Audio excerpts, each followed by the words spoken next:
it's not a bundt pan, but it is a tube-like pan. And it says to generously grease or grease well or generous enough. Generously is the right word. Generously grease it. What do I want to generously grease it with? Because the thing is, you see, I can find it. Where the hell do you? Ah, there it is. Ah. Thing is that we could just, spray it with our handy dandy cooking spray, which we have, it's fine, it's whatever. Or we could use a whole buttload of oil and and wipe it around the inside, which is how I used to oil things back in the day before I, just started realizing that cooking spray was literally the same thing. But here's the thing: having used pans like this before, and just kind of rub that in there. Having used pans like this before, I happen to know that it seems like when I try to grease one of these things with just the spray, it's never enough.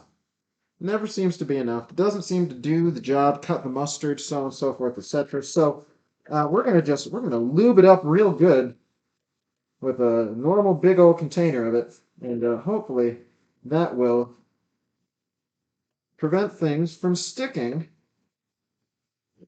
to the pan once it comes out. My hand is getting oily as here.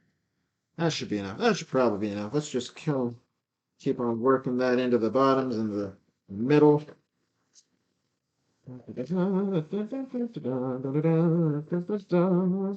right, so that looks pretty well greased. There appears to be grease on every inch of this surface. I don't know if you can tell. The light is not reflecting off it super goodly, but it's there, I promise you. Grease is happening. There's no need to doubt or fear it. Why am I wiping off my hand with the existingly greasy paper towel? Should probably wash it. That would be a smart thing to do. Let's do that. Let's rinse off our hand with soap.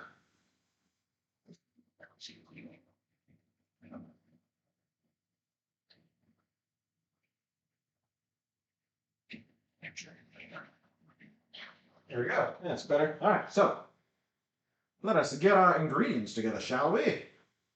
Many, many ingredients. Yeah, this thing uses a buttload of flour. Was the first thing that I noticed when I looked at it. I'm like, wow, that's a fairly decent amount of flour. All right, so let's okay. So whisk together flour and salt set aside. Flour, we need many grams. Oh, I'm pretty sure I have enough. Let's find out about that.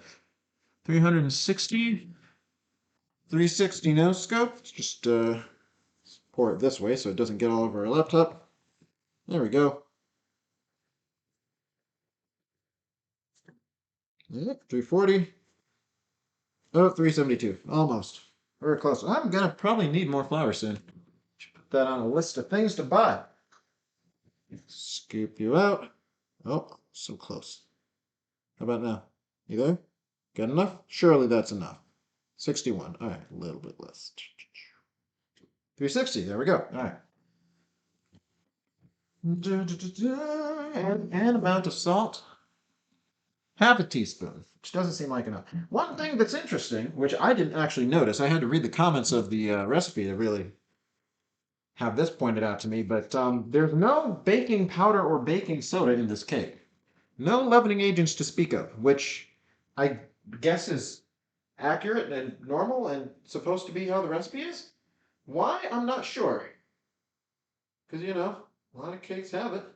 This one don't. I'm sure it'll be fine, though. This is a very small amount of salt compared to the amount of